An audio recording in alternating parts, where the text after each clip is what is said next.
All right, special KMS episode here, and I am joined by literally one. Let's not bullshit each other here. One of the greats. When I say one of the greats, we're Oh, talking. come on. Hey. Well, no, I mean we're talking. If people watch my show, Tim, every day, if you asked a fan, my favorite 10 comedies, for sure, Animal House and Fletch would be on it. All right. I'm a massive West Wing fan, huge Eastwood fan. Yeah. I mean, anything, and if Tim Matheson's in it, I'm watching it. So the great, underline each great 5 times. Tim Matheson joins us. He's not doing it for his health. He has a book to promote, which I'm damn glad to meet you. My 7 decades. Yeah, it's only 6.5. I rounded up. So, you know, it's okay. Tim, how are you? I'm good. How you doing? Good. I'm doing good. So, yeah. So, I mean, this is obviously, you sit down. When did you decide to say, were you sort of working on it over the years? It was one of these pandemic ones a lot of people did. When did you say, you know what, I'm going to write this book? It kind of was the pandemic, but I think, I started out to write about Animal House because it was such an alchemy of great writers and actors that it converged on one place in Eugene, Oregon for 5 weeks, and it was a very special, magical time. So I started to just like document that because it sort of changed the face of comedy, in cinema. And because, John Landis, Ivan Reitman, Chris Miller, Doug Kenny, Harold Ramis, all those guys. And they fostered John Hughes as well. So it was like, that was the new, it was like young people writing about young people's comedy. Oh, yeah. Through National Lampoon for Hughes, right? Absolutely. Yeah. Go ahead. Yeah. And then SNL and John Belushi and all that. So, of course, that I started to document that. And then the publisher said, well, you also worked with Lucille Ball and Henry Fonda and these people when I was a kid actor. So I widened it out to include like the lessons and the stories about working with Jackie Gleason, Bob Hope, and that group of people too. Right.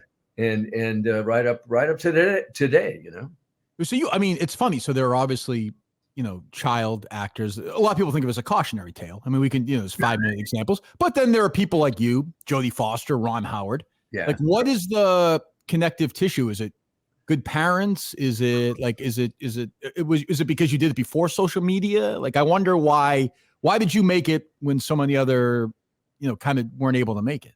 I think, it's a cautionary tale too, for sure, especially at the younger age, because all of a sudden your career, and you play a kid, right. I was 12 when I started, and all of a sudden you're 16 or 17, you're no longer that kid that you used to be. Mm-hmm. And so now you got to start over again. So I figured about every 7 years I had to reinvent myself into a new kind of turn the page, turn a corner. And after I did about 7 years of Westerns, like on the Virginian and Bonanza, and Kurt Russell and I did The Quest. And then I took improv and I started, I want to do crazier stuff. I want to do broader, more original comedy. And so fortunately, that's when I got into Animal House. Yeah. Did you walked, I'm not a huge Bonanza fan. I'll be honest. I'm a little, I'm just turned 50, so I just missed it. But you came into Bonanza sort of at the end, right? You were right sort at of, the end, one of them had died and you took over for like the last season. Am I saying that right? By the way, Little House on the Prairie, Highway to Heaven. That's my era. Like, I'm a Michael Landon guy. He's the best. He was absolutely the best guy. He ran Bonanza, he wrote them and directed them and produced them. And boy, did I piss him off though when I first came on the show, because I didn't know what I didn't know. I was like 23, 24, and I kind of mouthed off to the press. And the biggest TV magazine at the time was TV Guide. Sure. And I had, I just said that, I think that the old style Western has kind of had its day and it's time to turn a page. Look at you. And then I go onto the set, and they printed it, of course, in TV Guide, and it's like, and Dan Blocker, the heart of the show, had passed the year before. Yeah. And so it was like, it took me a while to recover from that. So was there, I've read books about Animal House. I've watched documentaries. I've watched the movie 5 million times. Was there some hesitancy in casting you because you were a TV guy, because you were a kid actor, or? Yeah, they thought I was he said, "Oh, no, he's a cowboy or a surfer. He's not a preppy." And my hair was down to here, you know. Right. Yeah. Yeah. So it was like they never see me do comedy. So they said, no, no, no, no. And I begged and cajoled my way into the room and got a favor to get in there. And I said, let me just listen, I'll go. I don't mind if I bomb, but at least let me get a shot at it. Right. I worked, I went in an audition with Peter Riegert, who played Boone, and he was an improv actor. So we started, you know, hitting the ping pong ball back and forth and having a good time. And they were laughing and you know, that and another audition, they hired me. Had you ever read a script at that point in history, even close to that? Because it almost be like reading. I remember I interviewed Kareem Abdul-Jabbar once, and it's like asking him. I remember asking him, "Could you even understand reading the Airplane script that it was funny?" Because there was nothing cinematically that compared to Animal House before Animal House. I don't think. No, just the magazine. You know, it was rude and crude and sexist and racist and edgy and did it read as funny as it played? Yes. Yeah. It was the funniest script I had ever read. It was the most original script, dangerous, kind of just totally different than anything that was being made at the time. And again, it was sort of like SNL. It was like young people's comedy for young people, you know. It was and it wasn't like, I mean, the movies they were making then were, you know, Rock Hudson and Doris Day comedies and Bob Hope comedy. You know, that's great. Right. Yeah, that's all great. But I mean, you know, this was a whole different thing. And I read that script. I said, I have got to be in this movie. It's almost, I think I heard you say this or read you saying this somewhere else. It almost read, or I could see you thinking it was like almost like a college version of MASH, the Altman movie. I mean, like it probably had that feel, right? That was the main thing I sort of keyed on. I said, you know, they played it for real. They played it, you know, nobody was mugging and telling jokes but it was so outrageous. It was just funny in itself. And that was sort of my link to it. I said, I hope I can just be as good as Elliot Gould and Donald Sutherland. What was your first, like, do you have a couple of answers? Obviously, yes, I guess. But if I said to you, like a crystallized John Belushi moment, do you think of still from that set, from Oregon? Because my understanding is he was flying back and forth doing SNL while shooting the movie. Is that right? Exactly. Yeah. He'd be in Eugene, Oregon, Monday, Tuesday, Wednesday, part of Wednesday, probably Wednesday afternoon. They'd shuttle him to the Eugene airport to go to Portland, then overnight back to New York. And then he was in New York Thursday, Friday, Saturday night. And, you know, and they were live at 11:30 p.m. Eastern time. So they wouldn't finish till 1 a.m. and then they'd party till 4 or 5. Then they put him on a plane and he'd come back to Eugene. And, but the thing about John was we didn't know what to expect from this guy who was in the biggest hit TV show of the time. Mm-hmm. Snooty, kind of elitist. Who knew? Right. But he was the most generous. He was was a great Chicago guy who had been in Second City there, and the rule of thumb of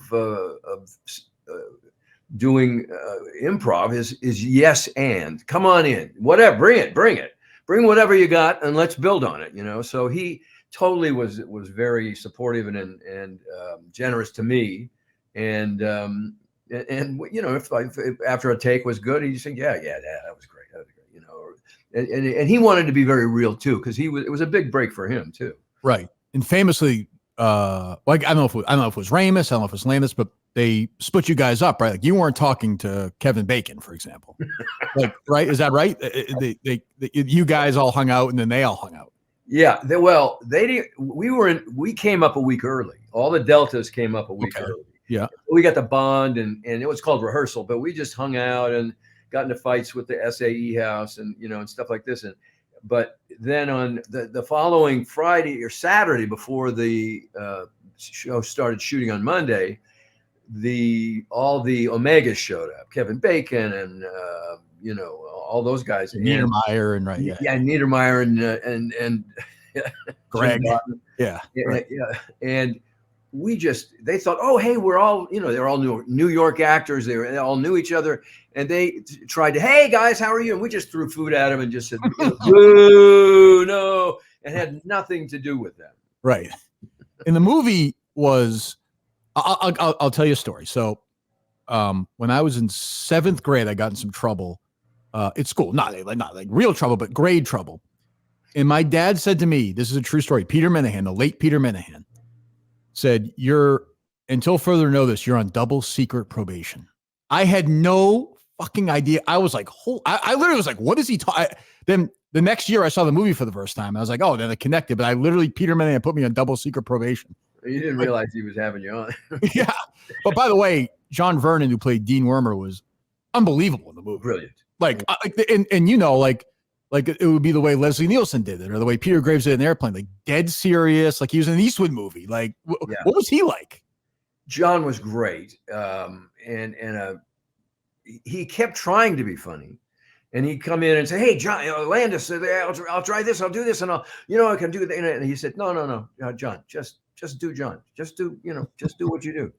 And he was so brilliant, because he sensed that. He knew he could just be a little bit more arch and a little bit more evil, and as he did. Yeah. The movie was one of the biggest box office hits of all time versus budget, and a huge hit on its own. When did you realize, is there a moment, you've done a million movies, is there a moment on a set like that where you're like, oh, wait a minute, this might actually be something? You kind of thought, you think that about every show you're on, really. Yeah. But I hung out with the guys, with Landis and Ivan Reitman during post, and it was in the editing room, and I saw it coming together. Then the studio hated the movie. Right. They just hated it. They thought it was just not going to make a dime. They didn't like it. They didn't think it was funny. And there was a scene. The studio head jumped up in the middle of a screening and said, "What's the scene where Otter gets beat up in the motel? That's not funny." And he said, "Well, it's not supposed to be funny." Oh, now we're making comedies that aren't supposed to be funny.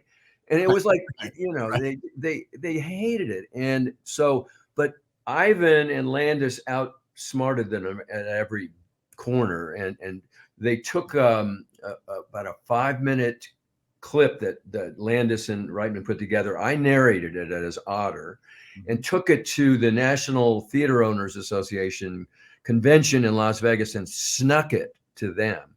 And they went ballistic. They went nuts. And they wanted this. They want this movie in their theaters. So right. Universal was deluged with people saying, "We got to show this movie. This is going to be great." And they're going, all right, we'll let you, because they didn't want to release it very big at all. They just wanted to dump it, get on to the next one. Yeah. So you go from that, which is a huge hit, to which, it's the Spielberg movie, 1941 is next, right? Yeah. And which is a good, if you're you at that point in your career, who the hell would turn that down? What could possibly go wrong? So and to Steven's credit, he's always trying something new. He always, he'll do Munich, and then he'll do Schindler's List, and our musical, West Side Story. He always wants to push the edge of the envelope, and so for that end, it was fine. But he called me and he said, "Hey, I love you. I want you to be in this movie. I want Belushi too, and I've got 2 parts you could play, and you get your choice, whatever you want to do." And my choice was to be with the small group, me and Nancy Allen, a guy trying to, get this girl in the sack. And instead of one of a group of people on Hollywood Boulevard during Christmas where a plane crashes, So it was better for me, I think, to be in the smaller part of that movie, because we could play more real, simpler, and not have to, I think that other part got a little bit broad, perhaps. And then I read somewhere, is that you were up for the Ted Stryker role in Airplane? You couldn't do it because you were shooting 1941? Yeah. And and I loved Airplane. I think Airplane was one right in there that just changed comedy forever. In cinema. But with Spielberg, it just kept shooting and kept going, and it was like, hey, can I get on? No, you're gonna be on hold for the next 6 weeks. So it's where'd you shoot that? We shot it at the Warner Brothers lot here in Burbank and all around Southern California. Okay, yeah, no, you didn't go anywhere. You wasn't. No. Yeah. And then I guess if we're gonna do this, another role famously that you're up for. There's parts of it on YouTube. I've watched it several times. Is Indiana Jones, where like the parts I've seen, it's first of all, you're with Karen Allen, which is kind of funny, obviously, Yeah. Animal House. Yes. And secondly, you're good in it, but it does look like you should be in Young Indiana Jones when you have your. I remember the show that was on later. Like you just look like a kid, but like I know. if it came out 6 years later, you might have had it. It broke my heart. I mean, it's like I knew when I went in there. I said, I told makeup. I said, anything you could do to age me up. I mean, just a little deeper the crevices and a little more, scruffier here, and just anything you can do, anything you can help. But there was nothing. I mean, and interestingly, George Lucas called me and called through my agent, called me and said, I'd like to talk to Tim. We're going another way, meaning with Harrison, but I want to talk to Tim. And he invited me to his office, and he told me, he said, you did the best test. It was just fabulous. Well, good work. You're just too young for this, And I said, I know, George. We'll do something else together, and I'm still waiting, but. And then, for me, next is Fletch, which is one of my favorite comedies of all time. I watched the other night, The Candidate was on Turner Classic Movies. Yeah. It's one of my favorite movies, and Michael Ritchie directed it. Michael Ritchie, and he kind of has that same documentary look, almost in Fletch. Like, I'm curious about him. He's like a forgotten downhill racer, Bad News Bears. Like, he's a great, forgotten director. I don't know I'm sure you probably agree in Hollywood history. I wonder what he was like. Kirk, you're absolutely right. Michael was one of my favorite people. I actually lived next door to him for about 5 years. And our daughters were raised together because they're the same age. And, but Chevy was tough to handle because Chevy was a big personality and he could push people around, and he did a couple of movies that didn't work. After Caddyshack, right. And Vacation, then, there were a couple of movies that didn't work. And so with Fletch, Michael, who was the tallest, smartest director I've ever worked with, he said, Chevy, we'll do it my way. And then you can do anything you want. We'll do it your way. You can do 2 or 3 takes your way too. And and whatever's best we'll use. And if Chevy nailed it on something, but that way Michael knew he had something because he had a good script. So he knew that he'd have that. And but Chevy, he was a lot of fun to work with. That was kind of your first, sort of mainstream, asshole part. Like Alan Stanwyck was just an asshole. Like there's no getting around it. But you had aged, like I said, you were a babyface kid doing Indiana Jones. This is 4 or 5 years later. Like you had grown into your old, and you were believable. Obviously, Otter is a lovable asshole, but Alan Stanwyck is just an asshole. Yeah.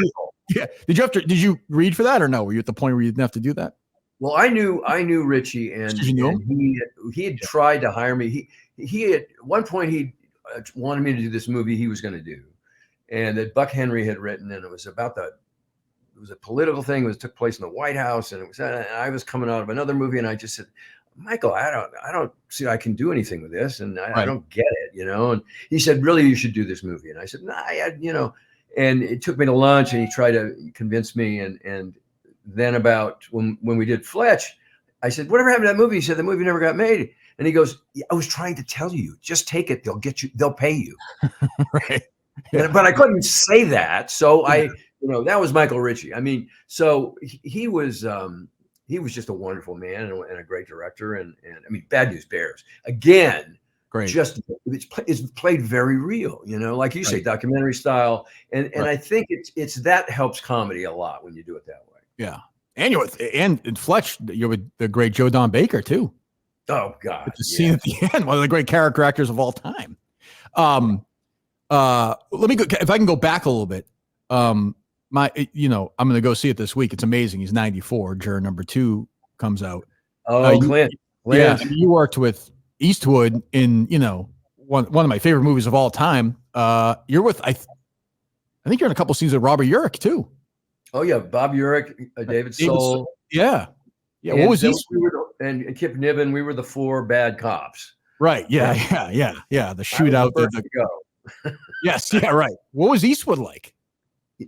I went in not thinking much about Clint. I thought, he was a TV actor. He did a couple of spaghetti westerns. I don't know. I had not followed him that closely. And I love fistful of dollars and a few dollars more. I mean, now that once that I'd seen him, but anyway, so I go on the set and I just say, hey, you want to rehearse? Whatever. First day, hi, how are you? You want to rehearse? And he goes, no, I don't like to rehearse much. Just it's somehow fresher and more real when it's captured for the first time on camera. And I walked away. I said, yeah, okay, fine. I walk away thinking he's not much of an actor. He's just, he's probably just going to spit the lines out and that'll be that. He was one of the best actors I've ever worked with. I mean, he was like Henry Fonda. He was like Spencer Tracy. He was like the classic movie star from the 40s and 50s. I mean, he was just that real. He listened. And then, I mean, in our little scene, he changed one line in his speech, and then it affected my line. I had to adjust my line to his line. So, but it was like ping pong. You're playing, like the Olympics ping pong with somebody like him. And he's also perhaps one of the best directors around too. So there's never been anybody like him. He's like John Ford and John Wayne in one man. Right. It's an interesting point you made, and I haven't thought about this with you. You're right. It seems like every, I don't know, 7 years you reinvented yourself. Like, you were obviously a child actor, then all of a sudden you wind up in Animal House, then you're in Fletch, then you're directing, and then you kind of on the West Wing, and now you're on a huge show on Netflix. It's sort of, was it something? I mean, I can't imagine it's you don't wake up one day and say, today's the day I'm going to change my career path. You just kind of, did you wait for something to happen, or was it a realization? Like I mean, I would have to think the West Wing was a major spot for you, I would guess, in the late 90s, no? No, absolutely. Absolutely. It was exactly that. And it was one of those things that just came out of nowhere. I went in and auditioned for it because you had to audition for Aaron Sorkin. And I couldn't think when I knew Rob because our kids were on T-ball teams together and we coached them. And he told me he was doing this pilot called The West Wing, and it was about the West Wing in the White House. And I said, yeah, great. It sounded so boring. I just, oh my God, that sounds terrible. No political shows had hit at that point, right? Well, no, it hadn't come on yet. So I'm just saying in general, in the history of television, politics was not a big thing, right? Nobody wants that. It was like watching paint dry. You're absolutely right. Right. And so then the pilot gets picked up and I go in and audition for it. And it's the best script I've ever read. I mean, it's Aaron Sorkin is perhaps the finest writer that I've worked with, I mean, short of Animal House and those guys, but a different kind. Sure. And so I had to take on the character, and Aaron Sorkin liked it, but he wanted to play around. I think part of an audition is to see, can this actor be flexible? Can you try it this way? Oh, now try it that way. Now do this. Now, then you can see if they're directable. And then he said, great, this is all great. We'll talk. And by the time I got home to Santa Barbara, where I lived at the time, I had the part. It was a great move. I don't know if it's you or Sorkin, like very smart for John Hoynes not to have some big Texas accent, that's like a throw off, like he did it just right. If you're some big, and the thing I liked about Hoynes, and we could talk about in a second, I didn't like the way he was sort of done dirty at the end, but the thing I liked about Hoynes was clearly there was some LBJ going on. Like clearly he thinks he got screwed out of the big spot, but in the big moment, those first 3 or 4 years, he came through. Absolutely. And at the end of the day, those first 3 or 4 years, like he would do the right thing at the end. Like Hoynes was a complicated, he and Bartlett didn't like each other, but I like that. Like anytime I saw your name coming up in an episode, it's like, all right, good. Like there's a little bit of, a little bit of drama going on here. There's some real stuff going on. Yeah. And I didn't like the way it ended either, but they needed us, Aaron and Tommy Shlamy, the other producing director, he left at the end of 4 seasons. They both left, and they said, oh, and you're going too. And I said, oh boy, why? And they said, well, Bartlett's going to have a case of, he's going to have a relapse of MS. And then John Goodman, who'll be a Republican, is going to take over. It's more conflict. And that's season 5. And I said, oh, well, okay. It's been a nice ride. I appreciate it. But I'll say this though, Tim, John Hoynes is a smart guy. There is no fucking way in the world that John Hoynes is making phone calls to Helen Baldwin from the vice president's office. You could say he might be, look, I don't know what he's doing with his private parts, whatever, but he sure as hell is not making those phone calls from the, good job by Joe Quincy, but there's no chance that John Lawrence is doing that. He was a really smart guy. I agree. I absolutely agree. Yeah. And you got to, very sad, but obviously, Matthew Perry was the guy who took you down. Yeah. It was nice to work with him just that short period of time, but it's one of those things in a story. They set it up. It's got to go a certain way. It's like in Magnum Force, I die first. My character is killed. And he's like special forces. He's been in the police department for years. You never stand in front of a door when you're raiding a mob house, Right. Kind of like what first thing you don't do is stand in front of the door. I told the director, I said, I understand I got to die, but it's stupid if I stand in front of the door, And he said, well, gotta go. All right, okay. Does everyone have to read for Sorkin because there is? Some people just can't do his dialogue, right? I mean, I've seen it. Like there's a rhythm to that where you could do it.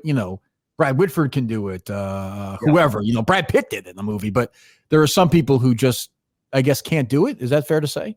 I think that's exactly right. I think that he's looking for actors who can handle rapid dialogue and find the rhythm. Because you're talking about it, and if he can find that rhythm. Yeah. And it was really important to him to make sure that the actors were credible and could also roll with the punches and bounce off people and interact with the other characters. Well, one of the other transitions you made too was directing. Like all of a sudden, you started directing. I think the first thing you did was a St. Elsewhere episode, which must have been in the mid '80s. So what led you sort of that early on? You were a young guy to say, let's start directing. I bought the rights to a series of Japanese movies called Zatoichi, which is one of the most successful series of films made in Japan. And I wasn't happy with the way things worked out and the director and I thought I could have done a better job than this as a beginning director, even making all the mistakes. Blowing the leaves. I'm sorry. So it was, and I also got to a certain point where you're a younger leading man, then a leading man, then an older leading man, and then you're a certain age, and I'm not working as much as I was. So I said, well, I've still got 3 kids and a wife to support here. So, now I really get to do what I'd like to have done for a long time, is direct. And so that's when I segued into producing and directing, and I loved every minute of it. Probably a stupid question. How does that work? How does Tim Matheson say to his agent, "Hey, I just want to start directing TV now"? Then it just happens? Like, I know that sounds dumb, but do you have a St. Elsewhere? Do you have a connection there, or? I had worked with Bruce Paltrow, who was the producer of St. Elsewhere and White Shadow, and we had done a movie called A Little Sex that another tool, right? Yeah, it was actually Kate Capshaw. Oh, were you in something with Another Tool? Am I making that up? I worked with Annette in a couple of TV things. Okay, yeah, and then now in Virgin River. Right. But, she's on now. Yeah, sure. But so we just he knew me, and I said I wanted to direct, so he let me do it, and I had no idea what I was doing, and he helped. He fostered me and mentored me through it, and then I started directing a lot of TV movies, and loved it, because then you're the captain of the ship. When you join an episode of a series, you're sort of a guest at a party, and you do what they want you to do, and hopefully do it a little bit better, maybe, but don't change things too much. So it was more fun to do pilots and to do TV movies and like that. But I love directing. I mean, it's fun. Did you direct Denzel in that episode or no? I did.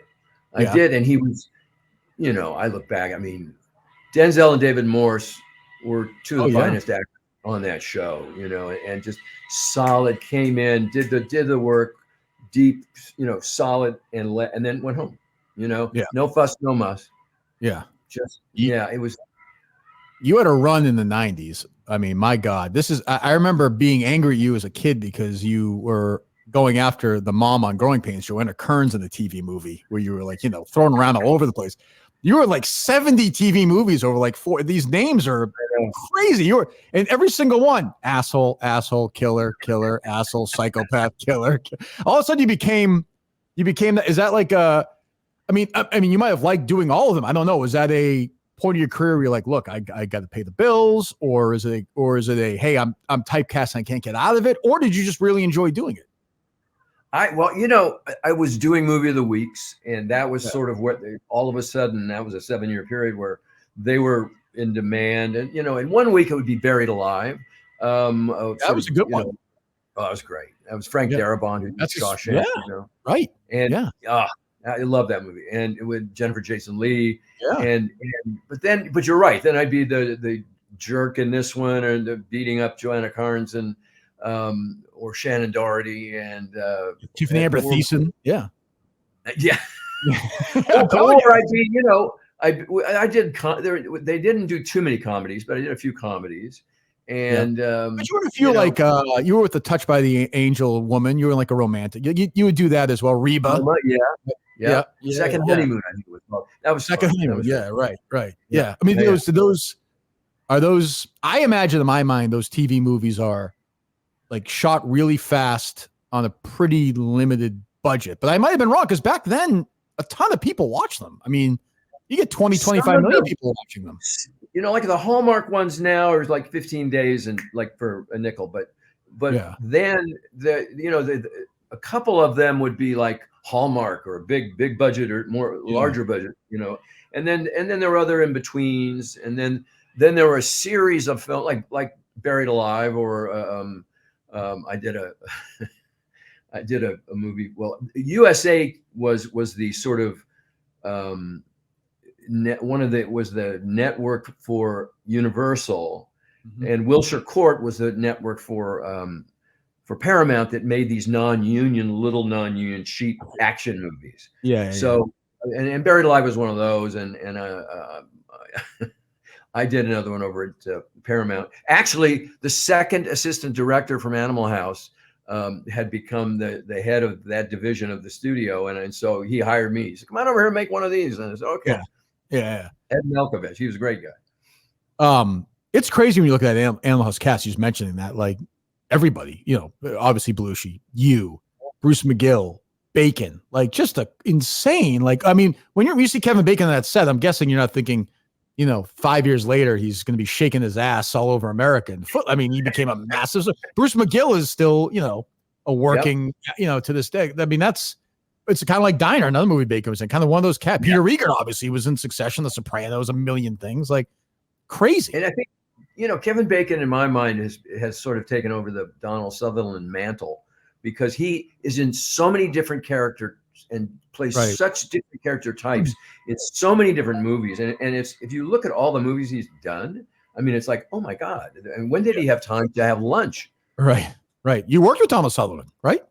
Yeah. Oh yeah. I love Donald Sutherland. I directed him. I acted with him in a movie called Quicksand, No Escape for USA. Was he was tormenting me and blackmailing me. And, right. Yes. Early 90s, I think. Yeah. Yeah, exactly. And then I directed him in Dirty Sexy Money. And I loved him. He was one of the finest actors. And what a crazy guy. He farted in every scene we worked in. And he would delight in it. He would just look at me halfway through a scene, and I go, oh no, here we go. It's an interesting thing you said earlier. So you did, especially, even after The West Wing, a ton of sort of one or two guest spots, or even in the past, like whether it was whatever, all these sitcoms. Is it weird when you're, a show's in its 4th or 5th season and you kind of roll in to do a week show, and like, is it awkward? Do you feel like you're the new kid in school? Like you're kind of sitting by yourself, or is it different show by show? It is different, but you're absolutely right though, because each group of people that work together on those shows like that are a family. And then you are just like, you just dropped in for dinner. And so you try and you see the way the show's going and how it works and who likes who and who's on the, and you get the inside scoop on it all too. But it's a lot of fun. I mean, it's it's a craziest business because I was talking to my wife about it last night. She's a script supervisor and she works on like she worked on Bosch, and now she's doing Ballard with Maggie Q, which is a spinoff of Bosch. Right. And you get so close to these people for so long, and then finally the show's over and you don't see them again unless you go to another show where they happen to be there. But you get so close, and then poof, they're gone. And you go off to Atlanta, and they go off to Vancouver, and somebody's in New York, and it's like it's a long time before you really get back together again. Right. I never think of that. I think, like, if you ask me, I'd say, oh yeah, I'm sure Tim Matheson and Peter Riegert have dinner like twice a week, and they hang about. Like, that's not the way the world works. You probably see them every 15 years or something, right? Every reunion for Animal House, we run into each other, right? Right. Yeah. Yeah. You got to give me one or two Chris Farley stories. Well, Chris Farley. I mean, I had been directing a lot, and so I hadn't been acting much. And when they were doing a Black Sheep over at Paramount, they said, "Well, would you come in and audition?" And I said, "Yeah, sure, I happy, whatever," because like the director and I we didn't know each other. Yeah. So I go in and audition. I'm waiting outside, and I go in and I say hi, and all of a sudden the door blows open and Chris comes over and he goes, "Oh my God, Tim, I love you. I love animals." Oh, and he was such a Belushi fan. And he embraced me. He said, come on, let's read together. You and I will read together. That wasn't even planned. So he just brought me onto the show, because we were like brothers from the beginning. And he was one of the most fun people to be around. He adored Belushi, wanted to hear every story I could tell about that. But Chris was he was such a giving person. Like one day I had a speech to give to like 150 background artists, extras. And Chris was there, and it was during lunch. No, it wasn't during lunch. They were taking a break, and he did a striptease for the background artists just to crack them up. He did that kind of routine he does on Saturday Night Live. It was hysterical. I mean, he can't stop being funny, but he smoked more and drank 30 cups of coffee a day. Yeah. And he was sober at that time. And I thought, I can see why he has, a problem with substance and alcohol. And thank God he's sober now, because he was so obsessive, And then when I saw him maybe 6 months, 8 months later, at the premiere, maybe a year later, of the premiere of Beverly Hills Ninja, you could tell he was not sober, and we lost him shortly after that. It was a shame. The Brady sequel. I mean, that's like, do you like? That's like a great Tim Matheson role. It's almost like written for you. Did you have to read for that, or did they just go with you? And it's funny, by the way, both vice presidents, both of Harvard's vice presidents were married to Carol Brady. We had our way with her. No, they offered me that, and because I had done Black Sheep, I think the year before, and then that was at Paramount. So then they called and said, "Hey, would you do this?" And I love the way the comic approach to the Brady family. Yeah, very smart, right? Yeah. Oh my God, Gary Cole and Shelley were just incredible together. Yeah. Gary Cole was great. Can you give me I know we're gonna wrap up soon. Can you give me just a memory or two of Henry Fonda? I'm a huge fan. I mean, I'm not sure how many. It's funny, like I think it's probably one of the reasons why you wrote the book. I'm sure is like, I'm 50 and I know Henry Fonda, but I pay attention to movies. Like a lot of my friends don't know much about Henry Fonda. My kids don't know who Henry Fonda is. Like, this is a giant in film history. I imagine there has to be one of your motivations probably is to get these stories on the record about people like this. You know what? You nailed it, because I was lucky enough as a kid to work with these people who came up through vaudeville. Nobody, let alone know who Henry Fonda is. They don't know they can't spell vaudeville. I mean, it's like, it's so, and Henry, because in that movie, I was with Henry Fonda and Lucille Ball, two ends of the spectrum. Henry is the simplest, realest, most natural actor that I think I've ever worked with, but right up there with Clint. And when Henry and I were talking about on the set, I'm 17, and I was asking about acting, and he said, my school of thought is you walk in the room, you hit your mark, you look them in the eye, You tell them the truth. And that was it. I mean, and Clint's that way too. Now, Lucy was doing a big, broad comedy, and she was the queen of broad comedy, which was sort of came out of vaudeville. Right. And she demanded attention and focus on the set. No chit chat, no making jokes, no. And she wanted everything to work like clockwork. And there were long scenes because there were a lot of physical gags for her.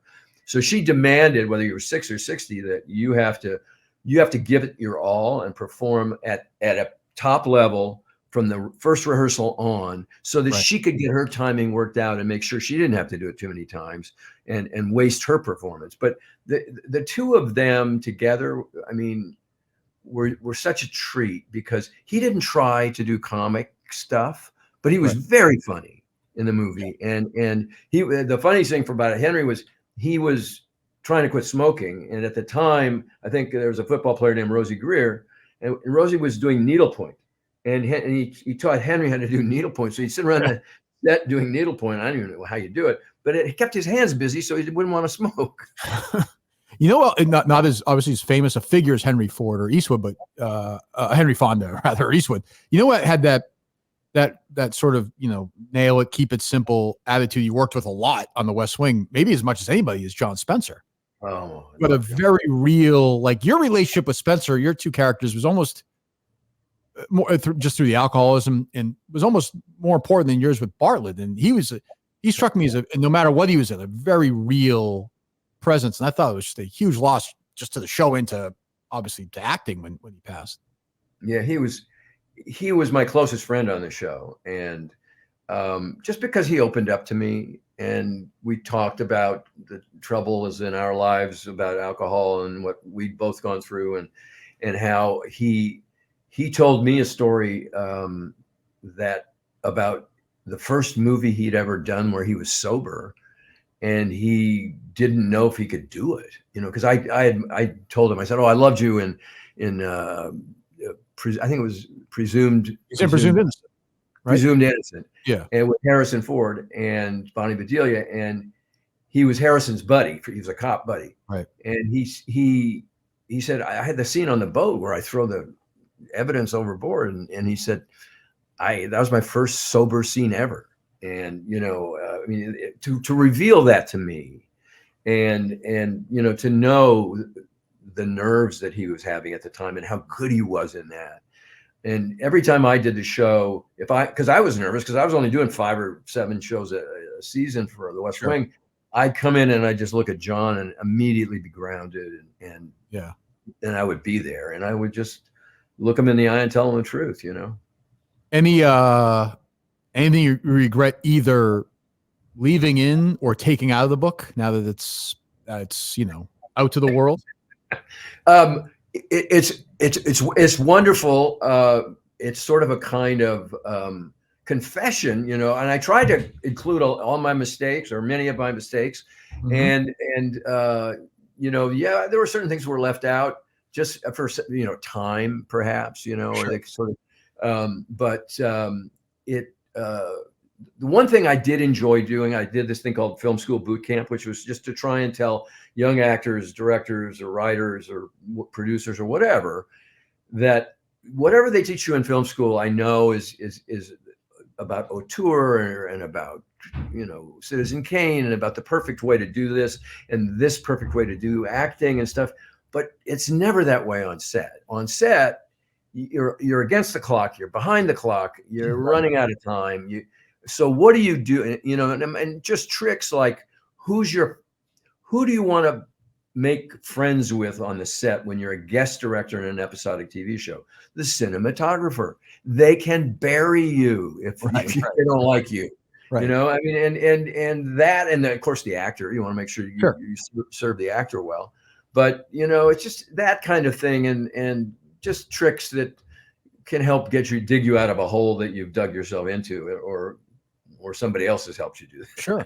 Well, I'm guessing, I mean, as good an actor as you are, I'm guessing if you're directing, you directed a really good post-Sorkin episode of The West Wing. I think it's one of the best ones. Thank you. It was really good. And I think Alan Alda won an Emmy for it. My guess is, without knowing, you're not spending a lot of time telling Alan Alda how to act. No. On the set, right? So I mean, you're more worried about, it's 2:20 right now. We're an hour behind, or this is going on, or that's going on. Like, when it comes to being an actor and directing actors, do you generally, you've worked for a million of them, I'm sure you learned from the good and the bad. Do you generally stay out of the way when it comes to telling them not how to act or what to do, or no?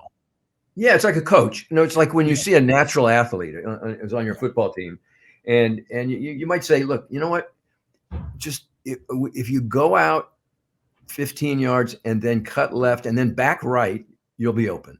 It's just something they may not see down in the field that I can see over here. With Alan, it was nothing really. Just, could you turn the corner on this line? Or, it's just technical things, because he always gave a performance. And I remember he had one of those horrible days that was just the longest day of the shoot. And it was all Alan. And Alan was probably mid-70s then, or if not, or somewhat early 70s in his age. And he was working in every scene, and he had trouble with some dialogue in one scene, and he goes, I'm so sorry, I'm embarrassed. And I said, Alan, if this were England, you would be Sir Alan Alda. Don't sweat this stuff.